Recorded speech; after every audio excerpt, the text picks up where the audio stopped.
pour essayer de déterminer les tendances qui nous attendent en 2023, il faut quand même revenir un peu en arrière. 2022, c'est l'année des plus grands chocs que l'économie française a subi.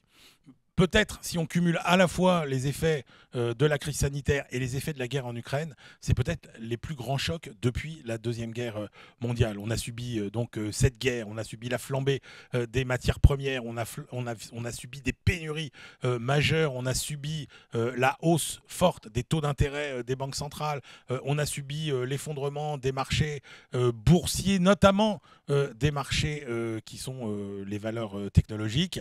Donc ça a été une année de choc absolument terrible. Et si au niveau macroéconomique, ça a été vraiment la tempête, du côté des entreprises, ça a plutôt bien tenu, alors avec les aides publiques certes, mais ça a plutôt bien tenu. L'année 2023, ce sera presque l'inverse, c'est-à-dire qu'au niveau macroéconomique global, ce sera plutôt une année d'apaisement. La croissance ne sera pas très forte, 0, 0,5, mais ce ne sera plus une année de grand choc, ce sera plutôt une année même de convalescence au niveau macroéconomique, mais par contre, ce sera sans doute plus dur pour les entreprises sur le plan financier, puisqu'il faudra supporter la hausse des coûts d'approvisionnement. Il faudra être capable de répercuter ces hausses de coûts dans les prix de vente, ce qui n'est pas évident forcément. Et il y aura aussi le remboursement des PGE, donc une situation financière peut-être un peu plus tendue. Globalement, la croissance quand même si elle est nulle, il y a des postes qui tiendront. Oui, la consommation, ce sera dur.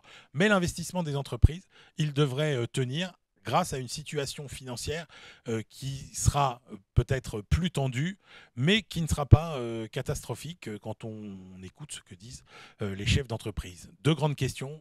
L'inflation, quel va être le profil de l'inflation en 2023 ?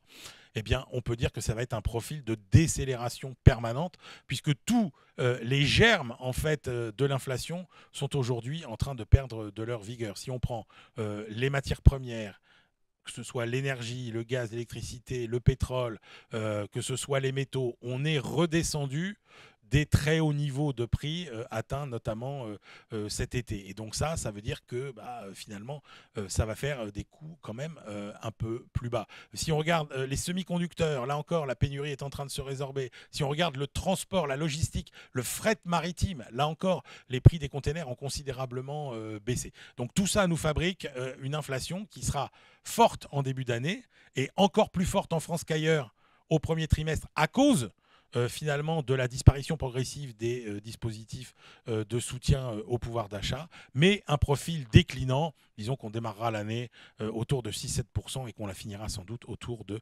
2-3%. Voilà, ça c'est plutôt une bonne nouvelle. Après, le principal casse-tête des chefs d'entreprise aujourd'hui, c'est la pénurie de main-d'œuvre. Comment recruter, comment augmenter. Malheureusement, c'est une pénurie qui est là pour durer. Les 2 tiers des entreprises françaises aujourd'hui ont beaucoup de mal à recruter et ça pèse très lourdement sur l'activité. 1 tiers des entreprises déclarent qu'elles sont pénalisées dans leur activité au quotidien pour produire, pour vendre, par le manque de personnel. Donc c'est absolument considérable et malheureusement, ça va perdurer parce que on manque aussi tout simplement de bras et ça n'est pas qu'une question de salaire, même si ces salaires vont sans doute augmenter 4%, 4-5% 2022 et sans doute autant en 2023. Mais ça ne suffira pas pour résorber cette difficulté à recruter et vraiment cette pénurie de main-d'œuvre est sans doute le principal défi qui se dresse pour les entreprises au cours des